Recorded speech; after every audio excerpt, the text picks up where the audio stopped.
Bahujan Vanchit transport general कामगार युनियनचा वंचित कामगार general transport युनियनचा Vanchit Bahujan माथाडी कामगार जनरल युनियनचा गणेश वायकर कोण आहे? या चोराचं करायचं काय?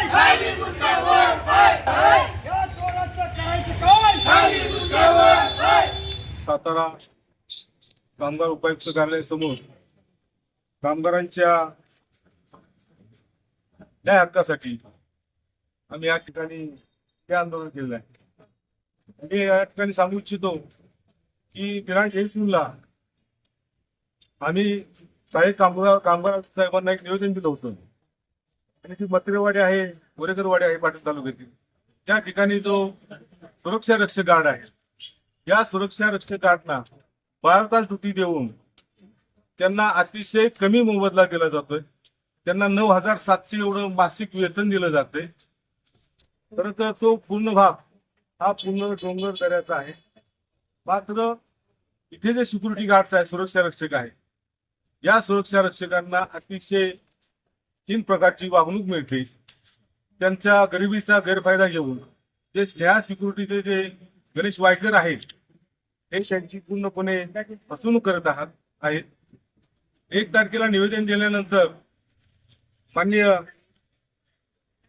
आयुक्त साहेबांनी आम्हाला 8 तारखेला या कामगारांच्या प्रश्नावर चर्चा करण्यासाठी बोलवलं होतं।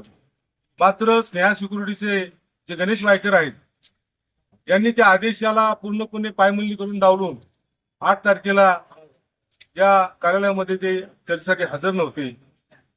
मात्र आम्ही जाहीर केल्याप्रमाणे या ठिकाणी आज या आंदोलनाला बसलेलो आहोत। आमच्या या ठिकाणी काही प्रमुख मागण्या आहेत। आमची प्रथम मागणी आहे की सिक्युरिटी गार्ड कोड प्रमाणे इथल्या कर्मचाऱ्यांना मासिक वेतन मिळावे। त्याचबरोबर कामगार कायद्यानुसार गार्ड कोड प्रमाणे जवळजवळ 2017 ते 2027 हे 9 ते 10 वर्ष हे ज्या सिक्युरिटी गार्ड्सना जो कमी मोबदला कमी वेतन दिलं होतं, तर आमची कटाक्षाने मागणी आहे की या 9 वर्षांमधील जो मासिक वेतनातील जो फरक आहे हा सर्व फरक, या फरकाची पूर्ण रक्कम ही या सुरक्षा रक्षकांना तात्काळ देण्यात यावी।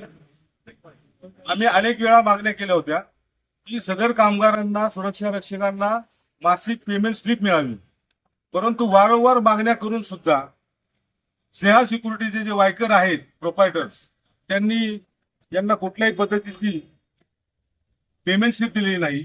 पेमेंट स्लिप त्यांना न दिल्यामुळं कामगारांना त्यांचा असणारा पीएफ, ESI, PT याबाबत ही माहिती मिळत नाही। दुसरा विषय असा आहे की कामगारांकडून जाणीवपूर्वक त्याच्या अशिक्षितपणाचा गैरफायदा घेऊन स्नेहा सिक्युरिटीचे जे गणेश वायकर आहेत ते 12 तास ड्युटी करून घेत आहेत, मात्र त्यांना 8 तासाचा मोबदला मिळत नाही।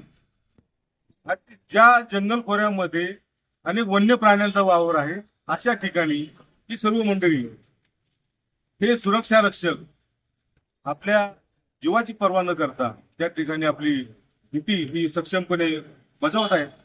आम्ही निवेदन दिल्यानंतर स्नेहा सिक्युरिटीचा जो गणेश वायकर आहे, या गणेश वायकरनं अनेक कर्मचाऱ्यांना जाणीवपूर्वक कोणशी वृत्तीनं त्रास देण्याचा प्रयत्न केलेला आहे।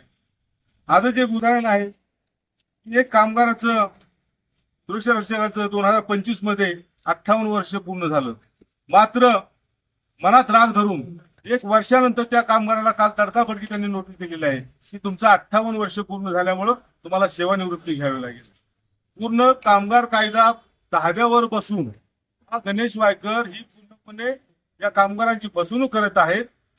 मी कामगार उपायुक्तांना या ठिकाणी मागणी केलेली आहे की गणेश वायकरची जी सिक्युरिटी आहे, त्याचे जे जिल्ह्यामध्ये जेवढे पॉइंट्स आहेत त्या सर्व पॉइंटची खऱ्या अर्थानं पक्षपाती सखोल चौकशी करावी। गणेश वायकरने एकूण 2 साईटवरच कामगारांची दिशाभूल केली नाही, तर त्याच्या या जिल्ह्यामध्ये जेवढ्या साईट आहेत त्या प्रत्येक साईटवर त्यांनी कामगारांची आर्थिक पिळवणूक केलेली आहे। आमची मागणी की गणेश वायकरची पूर्ण चौकशी होऊन गणेश वायकरचं जे लायसन आहे ते लायसन पूर्णपणे बंद करावे, गणेश वायकरवर फौजदारी स्वरूपाचा गुन्हा दाखल करावा, अन्यथा आमच्या कामगारांना न्याय मिळेपर्यंत वंचित बहुजन माथाडी कामगार युनियनच्या माध्यमातून आम्ही हा आमचा लढा शेवटपर्यंत लढणार आहोत, जोपर्यंत आमच्या कामगाराला न्याय मिळणार नाही.